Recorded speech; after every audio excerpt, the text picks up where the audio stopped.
Hello, ladies and gentlemen, and welcome to another episode of the Don't Worry About the Government vodcast. My name is Chris Novembrino, and I'm joined here tonight by Tiffany Andrzejczyk. Hello, Tiffany. Hi. How's it going?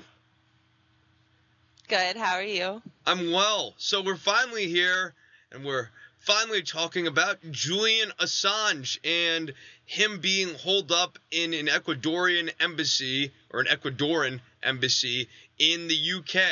And he's facing possible extradition to Sweden and then possible extradition to the United States. Now, this has been a pending story for the last few weeks, several weeks. He's been holed up in the Ecuadorian embassy for a minute now, but we haven't discussed it on the show up until this point because we just haven't seemed to give a shit. Now, let's start first with why we didn't give a shit before we get into why we do now give a shit. So, Tiffany, why didn't you care about this story up until this point? Well, because Julian Assange is a truly unlikable person, and that's the basis of it. In the beginning, I thought what WikiLeaks was doing was amazing. I spent a lot of time going through everything they put out. I didn't obviously make it through everything, but I spent a lot of time going through it. I never personally found anything really cool, but every time someone would say, hey, check out this document, it's cool. You know, there was stuff there that was interesting. And then it's just over time, the more things he would say that were ridiculous, the more he would claim to be a true journalist, as if what he does is the same as what some of the journalists I truly do really admire, like the person who put out the Pentagon Papers. The more he would compare himself to them, the more I just couldn't stand it anymore. I don't know. He's just very unlikable, I guess, is part of the reason. And there's a lot of things going on in the world, and some of them aren't as important. Yeah, and to build off of that, I don't want to rehash the reasons why she doesn't like Julian Assange, although I will say that I don't feel like he's done a lot.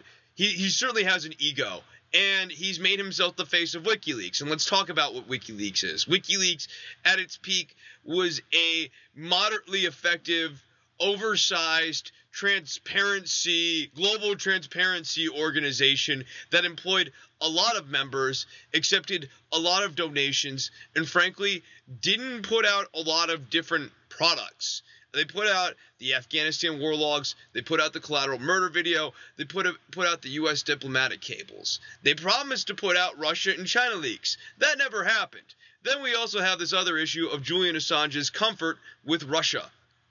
This has always made me uncomfortable because, frankly, if you're worried about things that the U.S. does, like torture, like violating human rights, like, you know, the unsavory stuff that you don't like about a national security state. You know who's really awful when it comes to all those things?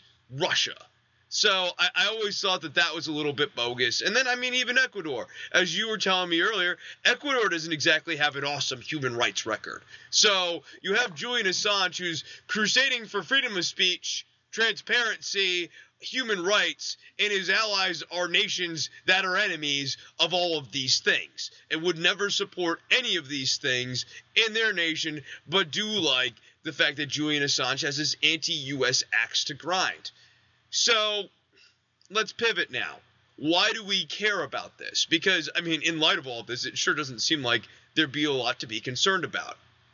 Tiffany, what made you start caring about this? Partially because you asked me to. Also, you're throwing it on me, huh? No, well, you are very interested in what the extradition process right now, the whole him being in the embassy, what that actually means, because there's a lot of information going out there. Like, what are the laws that are different between Sweden and the UK? And there's a lot of information being put out there. Right now it's being framed as if he gets extradited to Sweden, it means that people don't like free speech, which is bullshit. But it was just mostly that. What's this precedent? You know, that's why it's interesting now. There was this article in the American Conservative, which was called, "Is Julian Assange America's Pussy Riot?" which is a very confusing metaphor. But I mean, there was an argument inside of here that I thought was kind of salient, which was, it's unlikely that Assange would get a fair trial in the U.S., which is gripped by national security mania. At best, he would likely face a long sentence in solitary confinement in one of America's dreaded supermax prisons under conditions human rights groups call torture. Now, this argument stems off of the treatment of Bradley Manning and the fact that Julian Assange would be charged under the Espionage Act. And, frankly, this article argues that Assange, really, his big issue, the crime that he's guilty of is an offense of embarrassing the United States, what they call lèse-majesté, which is the French offense of annoying or embarrassing the monarch.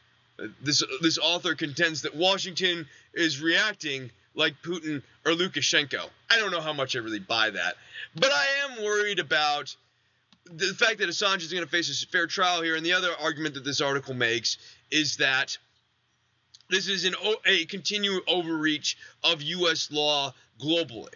Now, what this all hinges upon is us believing that the U.S. is underneath all of this movement to get Julian Assange out of that embassy in Ecuador, or the Ecuadorian embassy in the U.K. Now, Tiffany, you don't buy that. You don't actually buy that the U.S. is behind that. Why not? I guess I didn't have to go as far into it to decide whether I bought it or not, because all of the evidence that's being presented that it is, like, why this situation would have to take place in this way, I like to look for motives. And what would the motives be here? Well, he would have to go to Sweden because they have different extradition laws. They don't have they're more likely to turn over a prisoner, and the UK has these very harsh extradition laws. That stuff's not actually true. There's a bilateral agreement between the UK and the United States that actually makes it easier to extradite him from there. There's temporary surrender. Apparently UK doesn't have that. Oh, that's not true either. They do. And what that means is that you basically loan a prisoner. Like if someone's in prison in your country, you can send them to another country to stand trial, and then within 30 days they have to return that prisoner back to you. But the UK and Sweden both have that. They're not actually that different. It would be easier for us to work it out with the UK if that's what our goal was. So to create these rape charges to have him put through Sweden to send to the United States just doesn't make sense to me. You don't think that it isn't in the U.S. best interest, considering how much money, time, and resources have been spent to capture Julian Assange?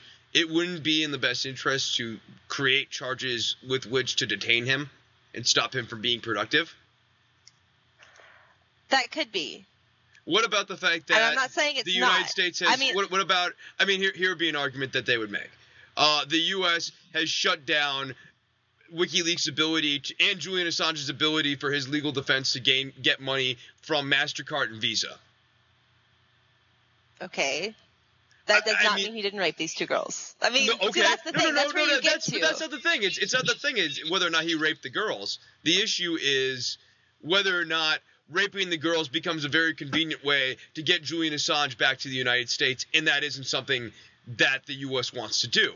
It seems to be like you don't go and shut off Julian Assange's credit cards and say, we're not really interested in stopping this guy in any meaningful way. I guess I'm not actually making the argument that couldn't be the case.